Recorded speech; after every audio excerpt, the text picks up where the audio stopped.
We got a new update for Ghosts of Tsushima that adds a nice feature for those who had issues with stick drifting. We also got more info about the Ghosts of Tsushima Legends mode. There is a Deluxe edition upgrade right now and way more. So let's run down everything you need to know in this video. A like would really help the channel out.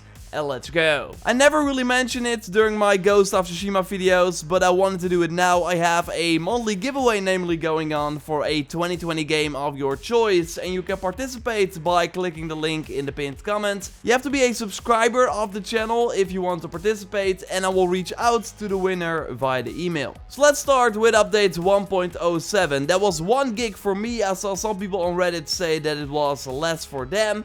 And one of the things they added is stick drift compensation. And you can find this feature in the options menu, and then by going to gameplay, where you also find the difficulty. Some people namely had issues with a jittery Jin and just drifting analog sticks. So by turning this feature on, it should help with that issue. The previous update removed many farms from the game, including the steel farm at the Traveler's Rest Inn. This update doesn't touch on any of the farms, like the Rushing Water Crossing farm, where you can get an unlimited amount of predator hide thanks to the bears that keep spawning every time you reload the checkpoint. Still works. And then the idea is of course that you sell the predator hide at any trapper. But yeah, there was no steel farm tactic anymore. Well, Elenio reached out to me on Twitter at JorRaptor, just like you can, and told me about a new steel farm tactic at the Okada farmstead that you find over here on the map in the region of Act 2. Here you namely find a chest with steel that also upon reloading your checkpoint will respawn, so that you can open it over and over again and get a ton of steel to easily upgrade your blades if you still haven't done that yet. On Twitter, Sucker Punch talks about patch 1.07 and only mentions the new option to increase the stick tolerance to account for drift or dead zone issues, and also various additional bug fixes. We tried the Castle Shimra glitch, by the way, and it still works. So you can still get inside the tree locked area with that tactic I showed you in previous video, and I will link to that video in the description. So this seems like a smaller update overall, while we of course wait for the potential New Game Plus modes or other single player content.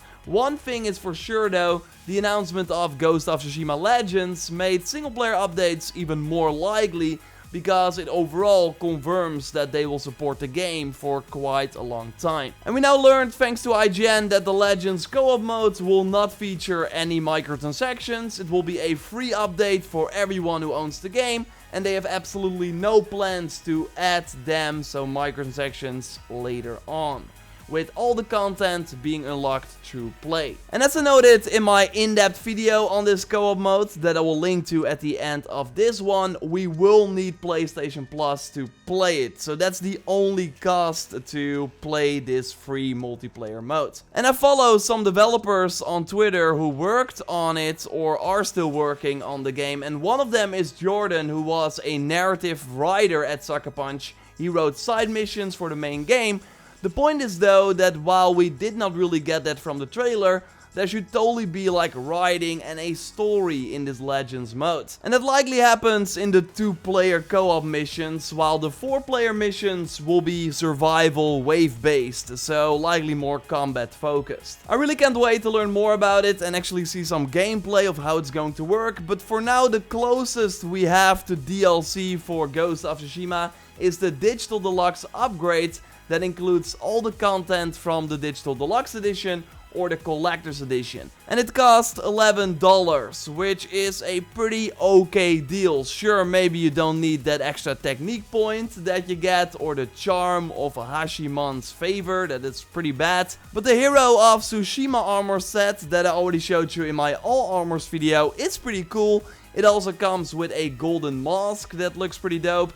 And there's also a sword kit and a saddle for on your horse that you can get from this Digital Deluxe upgrade. So sure, the stats for the armor set are not that good, but it's still pretty cool that if you still wanted those items, that there is a way to get them. And you actually also get the Samurai PS4 theme that looks like a mythic tale that is playing in the background. Haven't really seen something like this for a PS4 team. And you can then also download the Ghosts of Tsushima bonus content, and that's like a completely new item for on your PS4 dashboard. It includes a cool way to check the digital art book with a lot of awesome concept art about the world and the characters of the game, with a pretty easy navigation tool.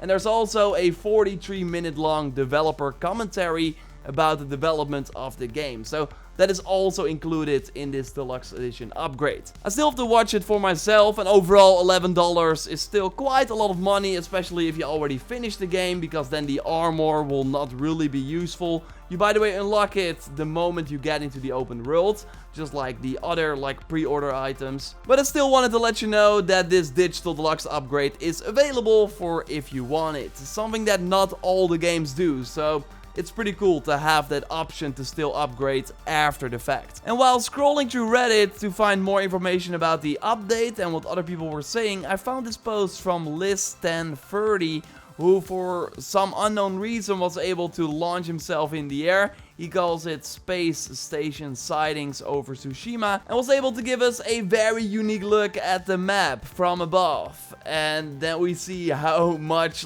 snow there is, of course, in that actual region. We see the castles and of course the different colors of trees that they have in the game. I will leave a link to this video in the video description for if you want to see it for yourself. Subscribe for everything on Ghosts of Tsushima if you haven't already. When we know more about future updates or the Legends modes, I will let you know here. A like on the video would really help the channel out. And at the end of every Ghost of Tsushima video, I want to highlight pictures that you send me via the input@JorRaptor.com email address, or by following me on Twitter @JorRaptor, and then using the JorOfTsushima hashtag.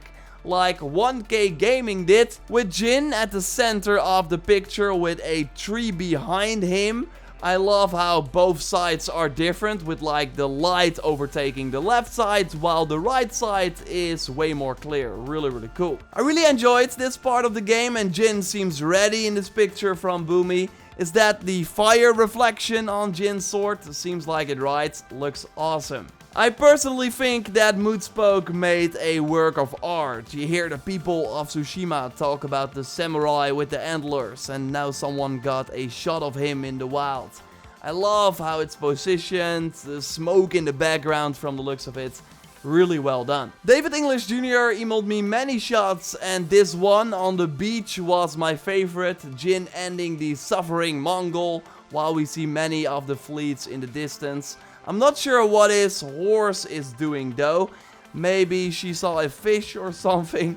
It's pretty strange. Again, subscribe for everything on Ghost of Tsushima. Like the video to support the channel. And check out that full in-depth video on the Ghost of Tsushima Legends mode, with everything we know so far about the classes and way more. For now though, I will speak to you next time, and goodbye.